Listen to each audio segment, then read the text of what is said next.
Hi, my name is Nick Kruger. I'm the English teacher for Advanced US Lit A. Sorry, this video is in black and white, but my webcam is not working all that well. I tend to have very long lines at conferences, especially when I'm teaching some of the advanced courses, like Advanced US Lit, and for the seniors, the College and the School's Introduction to Literature. To help alleviate that, my goal this year is to do kind of a pre-conference conference. And I'm hopeful that the parents and guardians who are going to come to conferences on Thursday or Friday morning can take a few moments to watch through this video in hopes that this will make my line go faster and make it so you don't have to stand in line as long.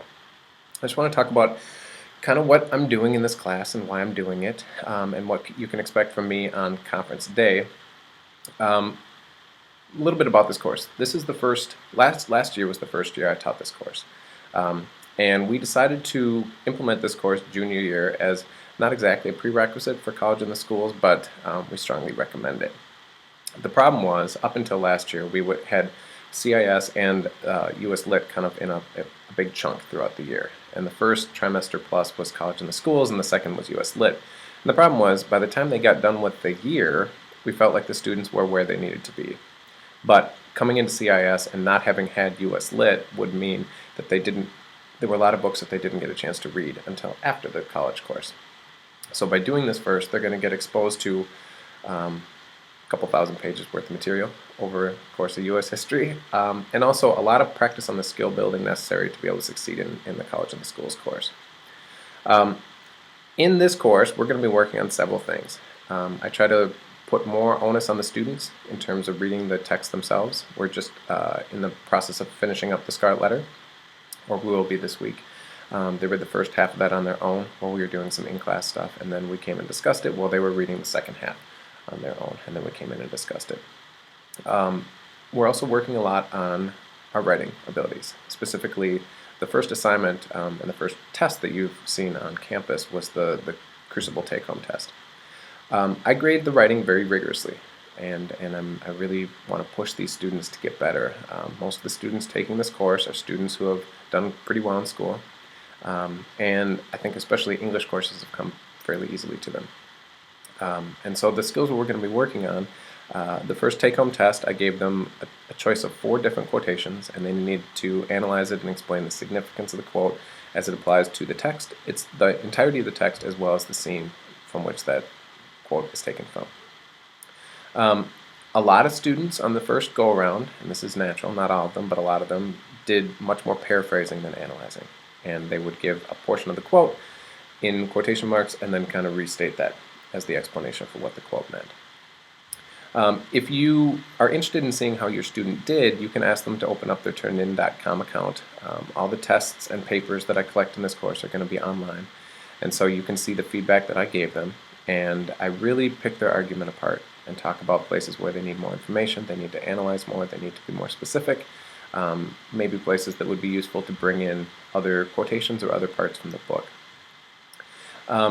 Most of the students ended up somewhere in the neighborhood of 22, 23, 24, 25 out of 40, and that's kind of expected because, as I said, most of these students have had a pretty easy time writing, and to get them ready for college, I want to really push them. So, to be able to push them that hard, I feel the need to really go out of my way to explain to the students not only what they could do better and different ways they could improve it, but to be able to really pick their argument apart for them and give them a lot of information. So if you go into that Turnitin.com account, you will see extensive notes that I typed up for the student, for your student, to try to help them not only see more of what I would like from them, but ways to get there. Also in class, the day I completed grading the first round of the test, I passed out some examples of some high-level work. A couple students did fairly well on this. And I had the students read through that on their own, and then we kind of discussed it as a group, what those students did well and how that could translate into their own writing.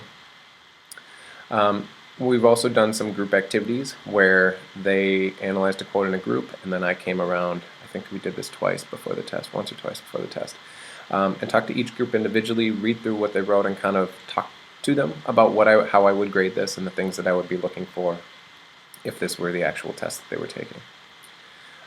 So they've had some examples of strong work, they've had ample feedback from me, and then they're getting a second chance to revise it. And the revisions are for full credit. I'm basically just going to be grading this again.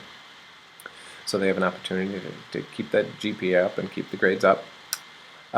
So when you come to conferences, I will have a couple things for you. First, if you didn't get a chance to check out your student's assignment unturned in, I will print off their first response and all my feedback, so you get a sense of the work your student is doing and the feedback I'm giving them. I also attach the examples of the higher level work so that you can see what I'm having your student aspire to.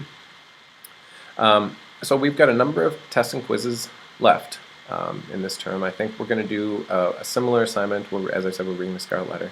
A similar assignment with the Scarlet Letter to work on analyzing and really, this is going to come into play more in CIS and in the second half of US Lit, where they're forced to develop more of their own thesis statements.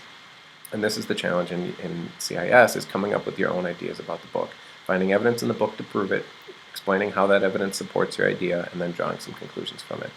It's fairly high-level thinking, and it's the type of writing they're going to have to do in college, and frankly, it's writing that they haven't had to do in high school up to this point. And so we're in kind of the initial skill-building stages of doing that by just working with our evidence as I give it to them. And then I'm going to start having them draw more evidence on their own and start to elaborate on that.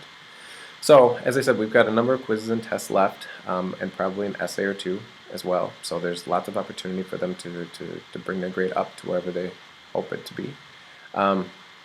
And I look forward to seeing you at conferences. If you have any questions before that, you can shoot me an email at nkrueger, Krueger, at isd622.org, or voicemail at 651-748-6109. Again, my name is Nick Krueger, and I look forward to seeing you Thursday night or Friday morning.